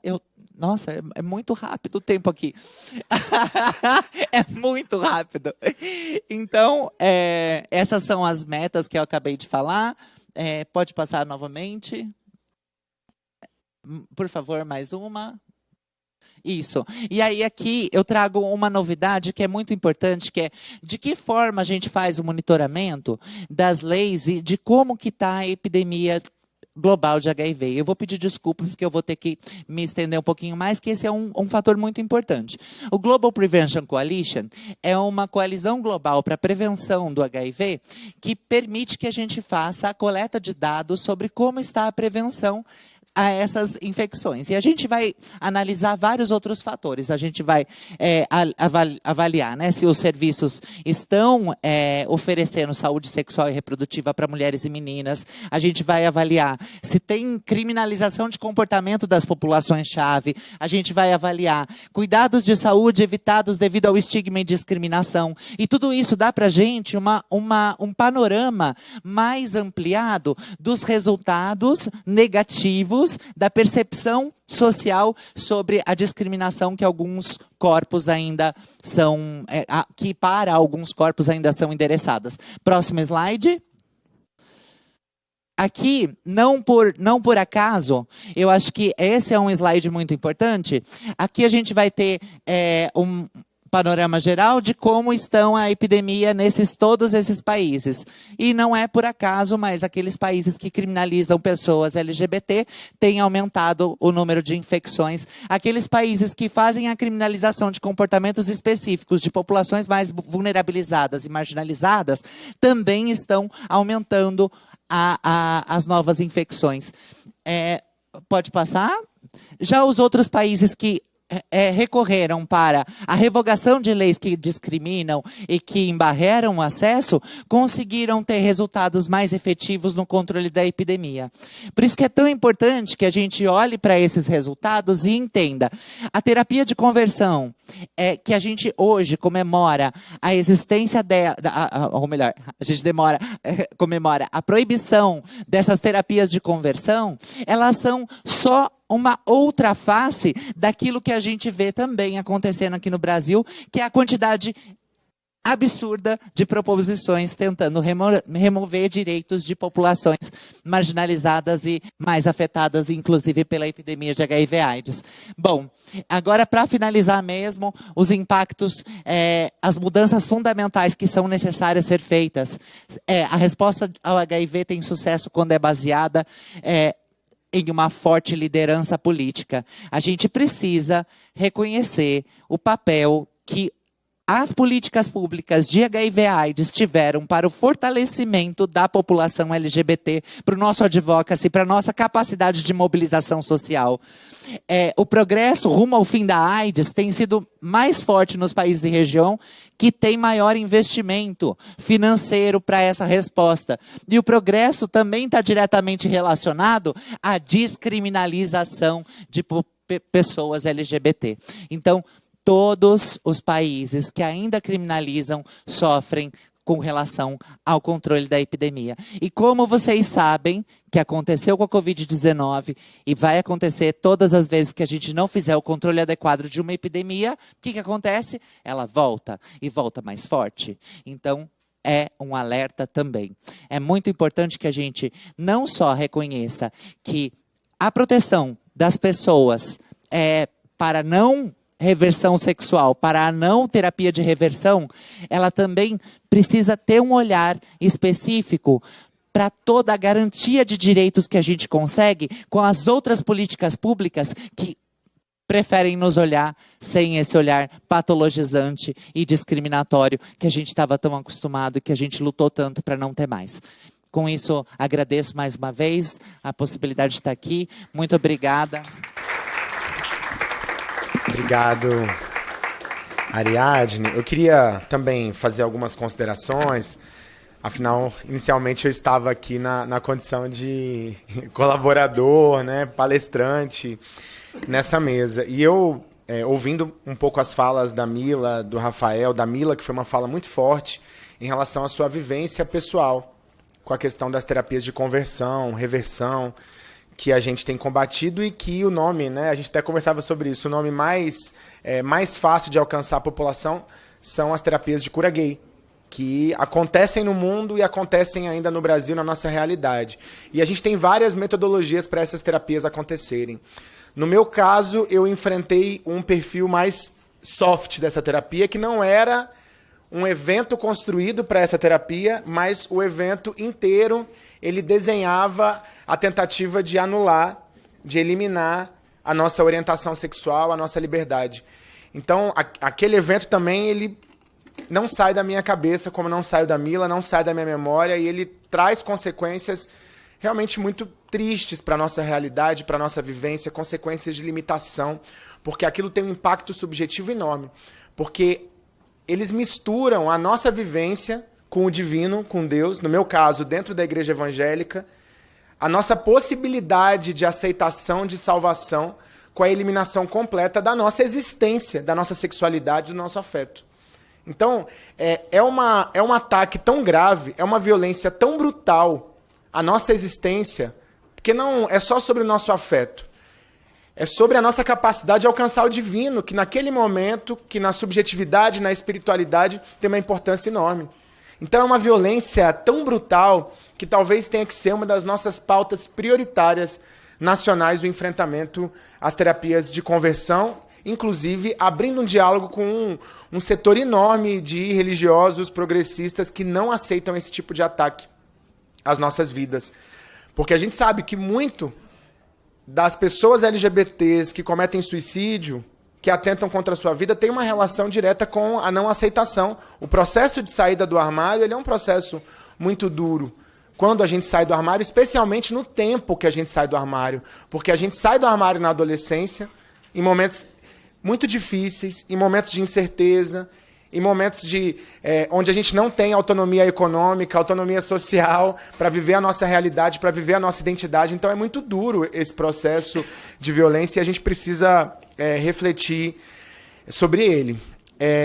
Eu acho que a gente tem vivido, além disso, hoje, uma tentativa da extrema-direita brasileira em escolher as pessoas trans como bode expiatório.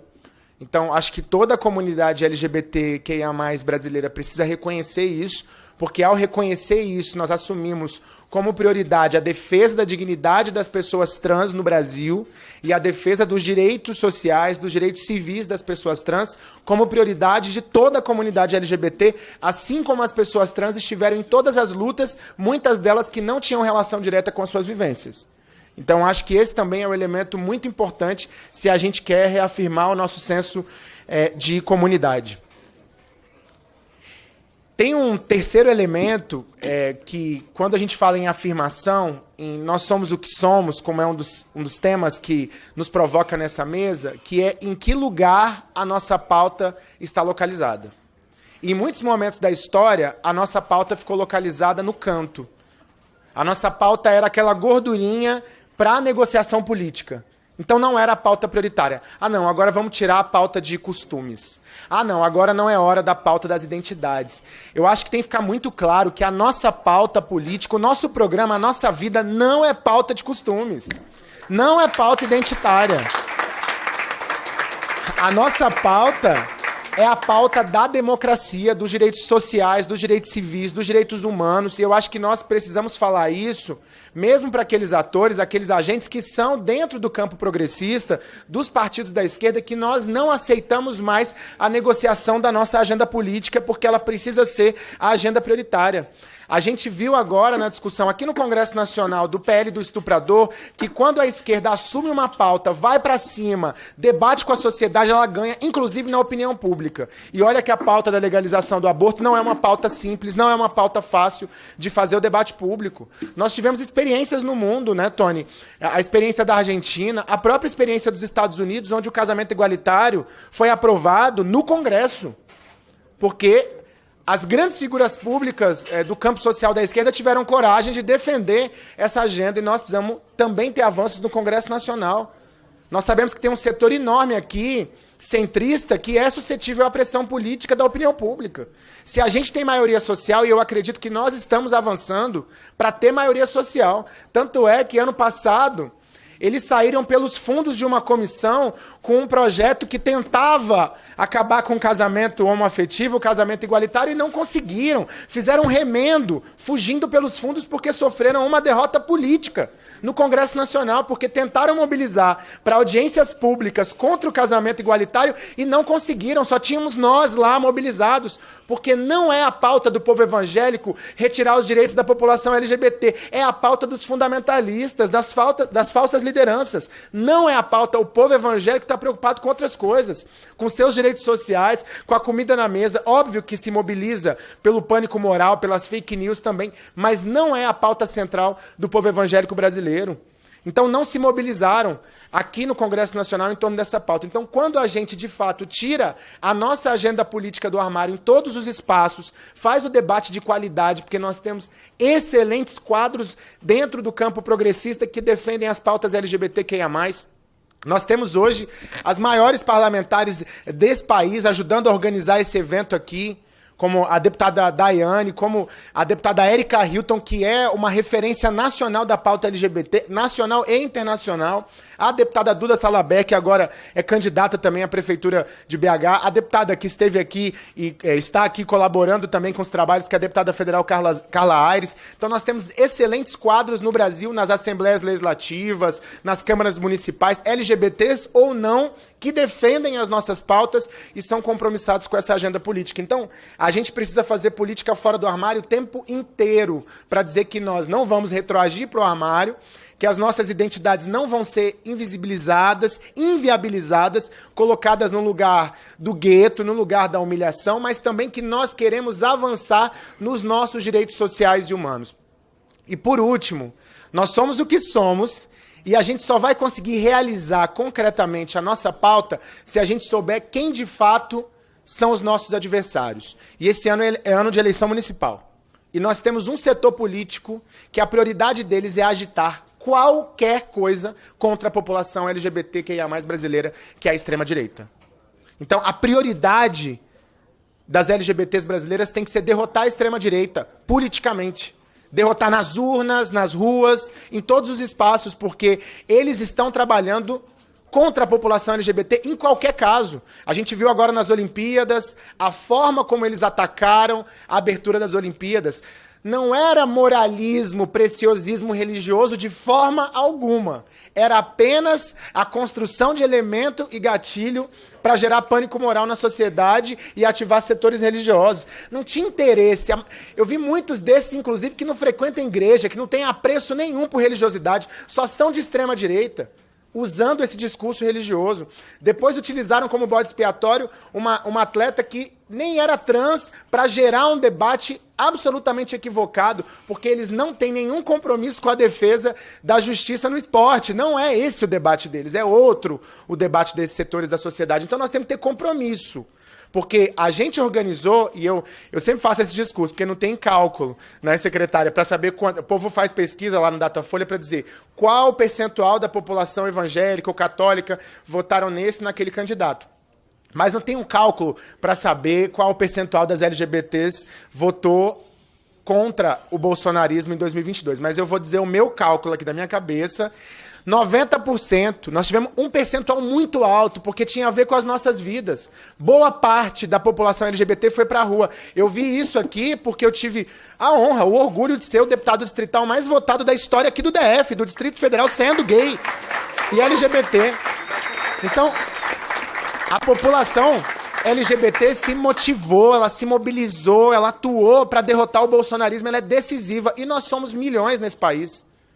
Nessa correlação de forças nova que é possível construir. Então, que esse ano seja um ano também de compromisso para derrotar a extrema-direita, porque derrotar a extrema-direita, para nós, significa derrotar esse projeto que é contra as nossas vidas. Derrotar a extrema-direita, para nós, significa defender os nossos direitos sociais, humanos e civis. E a gente só vai ser o que a gente realmente é se a gente tiver condições de derrotar esse setor político nas ruas, nas urnas, em todos os espaços que a gente fizer a disputa. Por isso um seminário como esse é tão importante hoje na Câmara Federal.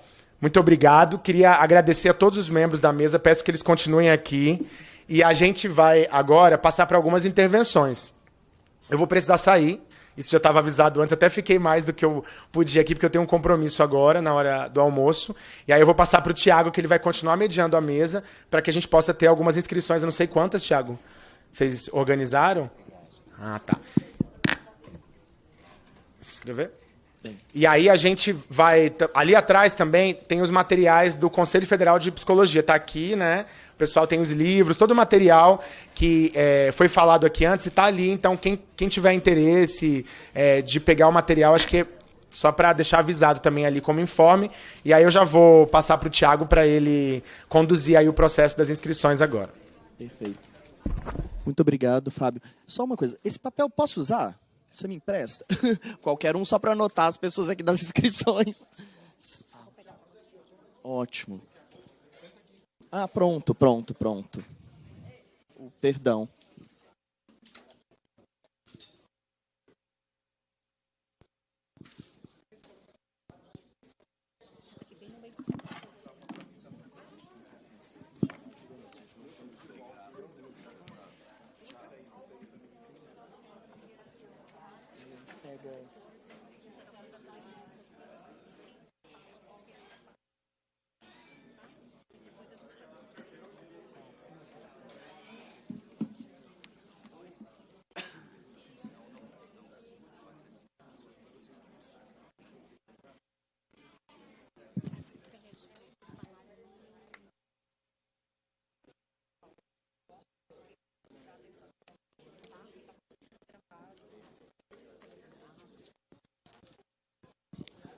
Bem, gente,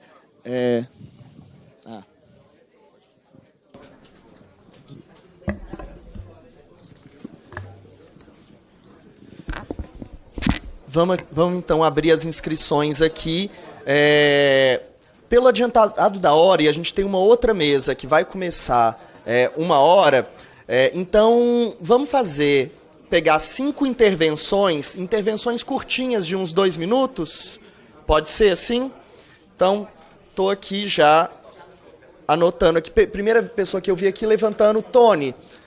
E eu vou pedir para quando vocês fizerem a fala, como está sendo gravado e transmitido, fala o nome também, faz uma apresentação muito rápida, só para também sair isso na gravação, tudo bem? Tony, fica com a palavra, eu vou pegar aqui as outras inscrições. Pode ir levantando a mão, eu vou apontando assim e baixa, tá? Peraí. Tony, com a palavra. Muito bem. Eu sou Tony Reis, sou de Curitiba e sou do movimento LGBT+, há 40 anos. Participei de vários movimentos, participei do primeiro seminário aqui e, se Deus e o universo me der vida, quero participar até eu poder estar presente. Então, eu fico muito feliz da gente estar contando a história. Então, presidente Pedro Paulo, é muito bacana. Quando a gente fez essa resolução 01/99 com o professor Dr. Luiz Motti, a nossa querida Bloch, que nos ajudou muito e foi muito bacana. E ver essa história que a gente construiu. E, nesse sentido, eu quero fazer uma fala muito na linha do que o deputado Fábio comentou. Essas eleições é fundamental que a gente mate a fake news, a mentira, a desumanização da nossa comunidade. Eu estou aqui com meu esposo, com quem eu estou casado há 34 anos, e isso, quero dizer, nós não queremos destruir a família de ninguém. A gente quer construir a nossa, da nossa forma, do nosso jeito. E a gente conseguiu isto na Suprema Corte. Foram muitos anos de lutas e a gente conseguiu. Fomos lá, adotamos as crianças. É isso, nós não queremos destruir a família de ninguém. Esse é o primeiro ponto da fake news, que nós queremos destruir a família. Nós temos que respeitar os 196 tipos de famílias que existem no mundo. Segunda questão, que é a questão de sexualizar as crianças. Nós não queremos sexualizar nenhuma criança, nós queremos ensinar as crianças a respeitar as diferenças. E terceiro, que eles usam muito, que é a questão da exploração sexual infanto-juvenil, que é que a homossexualidade tem vínculo com a pedofilia. Nós não queremos, nós respeitamos os direitos das crianças e qualquer pessoa que não respeitar os direitos humanos, a carta da Unicef com relação às crianças e adolescentes, nós temos que denunciar. Então, nesse sentido, a gente tem que colocar. E a cura gay, pessoal, não se cura algo que não é doença. Isso, a Organização Pan-Americana de Saúde tem documentos, a Organização Mundial da Saúde, e que a gente tem que curar, sim, é o preconceito, a discriminação, o estigma e a violência contra a nossa comunidade. Então, vida longa aos nossos seminários, vida longa ao nosso movimento, com todas as diversidades, com todas as estratégias e táticas. Estamos juntos e juntas e juntos aqui nesse congresso para dizer, estamos vivos e vamos lutar. E não adianta curar a gente. E a última questão, eu não estou acostumado a ser gay, sabe? Eu sou gay, então não é uma pauta de costume. Quer dizer que a gente gosta, né, David? Então, isso é uma questão de direitos humanos. Então, um grande abraço e espero que a gente tenha um excelente seminário. Parabéns pela mesa, é um prazer sempre estar aqui ouvindo vocês. Muito obrigado, Tony. Eu gosto de dizer que costume é pedir benção para minha avó, né? O resto é direito. Mas bem, Michele, com você a palavra. Oi, boa tarde, né? A todas, a todos e a todes. Primeiro, parabenizar mais um seminário no Congresso, dizer que é importante esse espaço para que a gente possa também ouvir. Eu acho que como secretária, né, eu sou Michele Meira, né, que pediram para me apresentar, Michele Meira, secretária da Diversidade do Estado do Ceará, né, uma secretaria nova que foi criada a partir da criação da Secretaria Nacional, e o Estado veio a dar também essa continuidade à política pública importante que o governo federal está fazendo, a reconstrução das políticas, e a partir disso o Estado do Ceará também criou a Secretaria da Diversidade do Estado do Ceará. Quero saudar Pedro, Tiago, Ariadne, o nosso querido Fábio, que estava aqui, e que essa exposição foi muito importante. Eu acho que esses momentos também Eu também sou militante, estou secretária hoje de Estado, mas sou militante LGBT há muito tempo. E cada vez que a gente vem para esses momentos, a gente faz também um processo de formação. Acho que ninguém é sabido demais para não se reciclar o tempo todo. Acho que é muito importante esses momentos para que a gente faça essa troca, para que a gente escute, para que a gente organize nossa fala coletiva, né? Volto para o Estado também sabendo dos nossos desafios, mas queria dizer que algumas coisas da mesa foram bem importantes. Primeiro, a Secretaria lá do Ceará, a gente tem feito uma incidência muito forte nas universidades. Fizemos uma cooperação técnica com a Universidade Federal do Ceará, com toda a universidade, diretamente com o gabinete do nosso magnífico reitor. Fizemos com o IFCE, que é o Instituto Federal, e agora estamos fechando com a UES. Então, ou seja, falta só a Unilab, que daqui a pouco a gente está já em diálogo com a Luma há muito tempo, né, Luma Andrade, que é diretora do departamento, mas que a gente quer também fechar com a universidade, mas a importância da gente de levar a interiorização da política a partir das universidades e sabendo que o conhecimento científico tem que andar paralelo com a produção assertiva das políticas públicas de Estado. Então, eu quero parabenizar também e dizer, Pedro, que a gente quer muito sua presença lá no Estado do Ceará. A gente tem uma aproximação forte com o Conselho Regional de Psicologia, e dizer que a gente lá no Estado, a gente tem feito também com as faculdades privadas, a articulação principalmente, só para finalizar, principalmente com os cursos de psicologia. Tem vindo com a gente muito essa necessidade da gente se aproximar e também da gente fortalecer todas as resoluções para que, tanto na questão da defesa, da luta contra o preconceito e da inclusão das políticas públicas, também passe por um reconhecimento da despatologização das nossas identidades. Então, parabéns à mesa. Quero dizer que é muito importante a gente estar aqui mais uma vez. Obrigada. Muito obrigado. Rafaele. Bom, bom dia a todas as pessoas, mais uma vez, né? Eu não tantas vezes como o meu presidente Tony, mas aqui algumas vezes já nessa casa, algumas vezes um pouco mais tensas, mas é sempre um prazer estar aqui. Essa pauta, né, para a gente também entender os desafios que a gente tem, mas ao mesmo tempo quanto agora a gente pode brigar pelo direito e não para ter direito, né? A efetivação do direito, porque agora a gente tem leis que protegem a gente, conquistas de 2011 para cá. E acho que uma das últimas e mais importantes foi a despatologização das nossas identidades de pessoas trans, que eu acredito que, infelizmente, está muito longe de a gente conseguir o respeito, mas, ao mesmo tempo, o movimento do governo federal, por exemplo, da ampliação e criar um programa agora de saúde a pessoas trans, que eu acho que isso é um grande avanço, porque vai conseguir dar uma resposta um pouco maior nesse país continental. Para além disso, também, né, registrar aqui a presença da Aliança, sou diretora administrativa da Aliança Nacional LGBTI e da ABRAF, e também diretora de base de dignidade. E dizer que a gente, né, enquanto rede nacional, está atuando fortemente, e esse ano, com o apoio de alguns parlamentares dessa casa, a gente vai estar aí atuando em 6 estados, com 12 projetos, atuando com um foco bem grande em empregabilidade e qualificação profissional para a comunidade LGBTI como um todo, mas com foco em pessoas trans.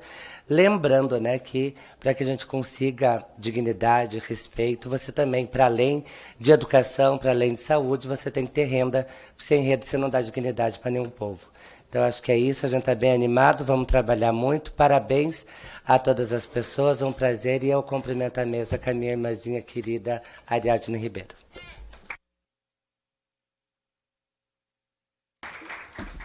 Muito obrigado, Rafaele. Com a palavra, acho que é Júnior ou Júlio? Isso, Júnior.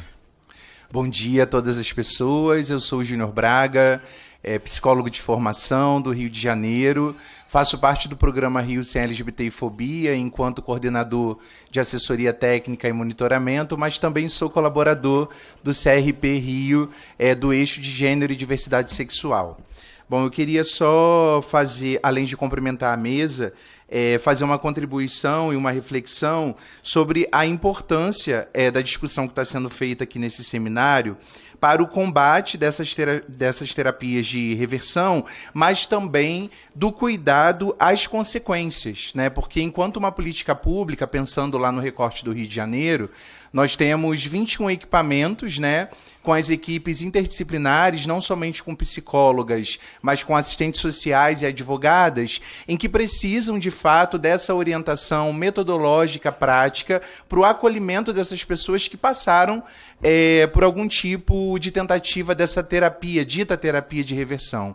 Então, sabendo que, por exemplo, a psicologia, ela não vai fazer uma psicologia clínica dentro de um equipamento de direitos humanos, mas que a gente vai dialogar com a psicologia comunitária e social para a mobilização dessa rede intersetorial, ou seja, quando chega um usuário que precisa desse acolhimento e desse suporte, essa equipe interdisciplinar está preparada para a mobilização dessa rede intersetorial de cuidado e de suporte, digamos, dessas vítimas, porque é um tipo de violência, né? Então, a gente precisa, de fato, fortalecer as políticas públicas não somente nos estados, mas a nível Brasil, pensando como construir também a nível nacional essa orientação metodológica e prática da atuação profissional dessas equipes especializadas no atendimento da população LGBT.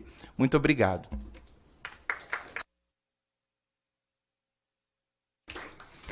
Muito obrigado. Com a palavra, Tiago. Bom dia a todos, a todas, a todes.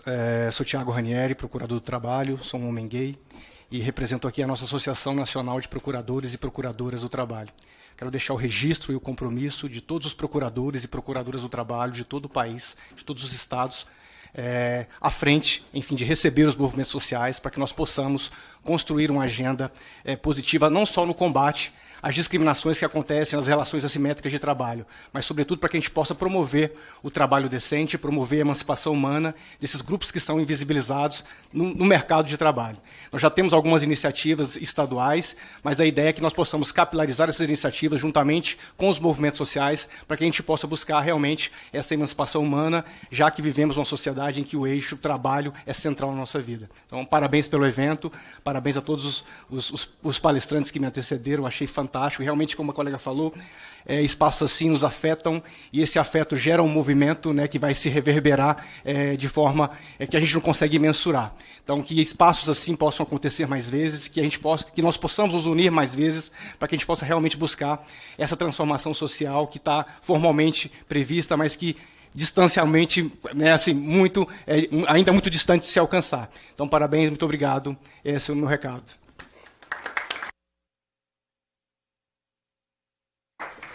Muito obrigado, gente. Então, para encerrar essa mesa, só passar rapidinho de volta a palavra para o Pedro e para a Ariadne. Um minutinho só para reações e despedidas. Pedro, por favor. Bom, mais uma vez eu quero dizer que as conquistas que nós temos nesse país, elas não aconteceriam se não fossem os movimentos sociais. Foi através deles que nós fizemos mudanças importantes na classificação internacional de doenças. Foi através dos movimentos sociais que nós temos a resolução 0199, mais a 0118, mais a hoje, 2022, que nos orgulham imensamente.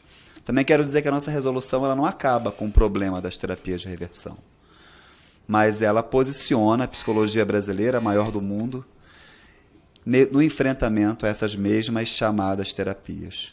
Nesse momento em que nós estamos aqui hoje, muitas pessoas LGBTQIA+ no Brasil estão em comunidades terapêuticas sofrendo processos de terapia de conversão.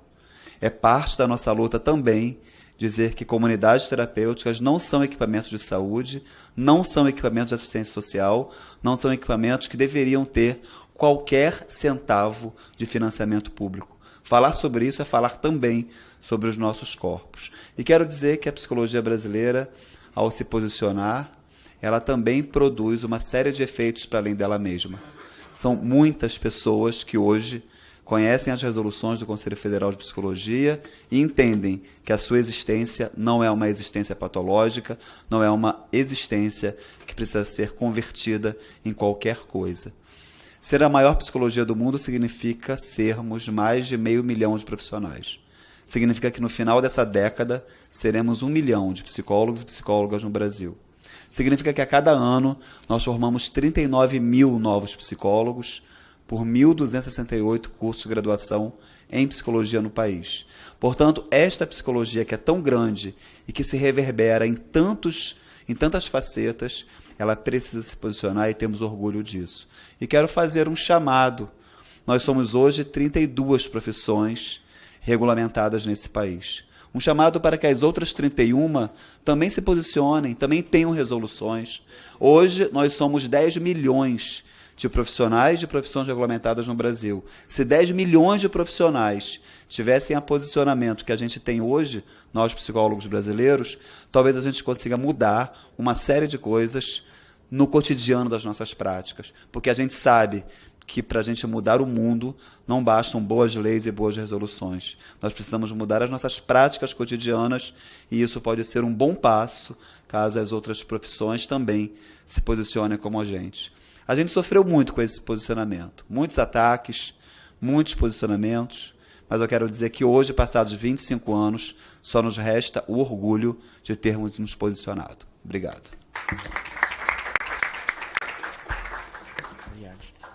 Bom, muito obrigada pela oportunidade de estar aqui e de trazer um pouco mais do trabalho que a gente faz no Unites, mas eu não posso deixar de reconhecer o quanto para mim é valioso também, pessoalmente, né, tá nesse momento falando sobre coisas que me afetaram a vida inteira, né, afetaram não só a minha construção identitária enquanto ser humano, enquanto indivíduo, mas também enquanto profissional. Eu surjo enquanto profissional trabalhando com pessoas que fazem uso de substância na Cracolândia, em São Paulo, e proponho algo diferente daquilo que era possível naquele momento, que era, então, dentro de toda essa lógica de terapia de conversão, a gente buscou fortalecer o CAPS, criar grupos específicos, grupos identitários mesmo, né? Eram grupos de diversidade dentro daquele espaço,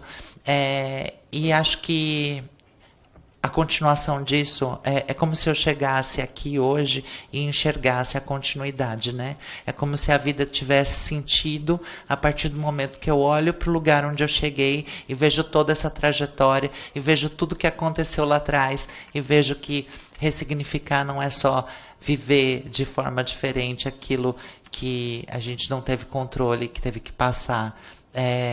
Principalmente, né, olhar para mim e dizer, eu sou a autora da minha própria história e eu não deixei que nada tivesse interferido na minha forma de olhar para o mundo e desejar que esse mundo seja possível para todas as pessoas.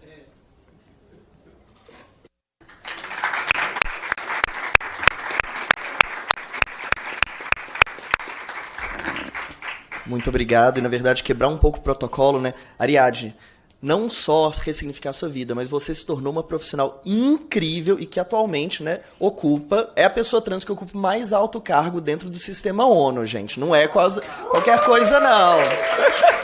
Não é qualquer coisa, não. Vamos reconhecer isso. Mas, bem, vamos então encerrar essa mesa. Queria agradecer a presença de todos e todes aqui, tanto as pessoas da mesa quanto as pessoas que assistiram aqui, que assistiram virtualmente também. A gente retorna para as atividades aqui às 13h30, tudo bem? Muito obrigado.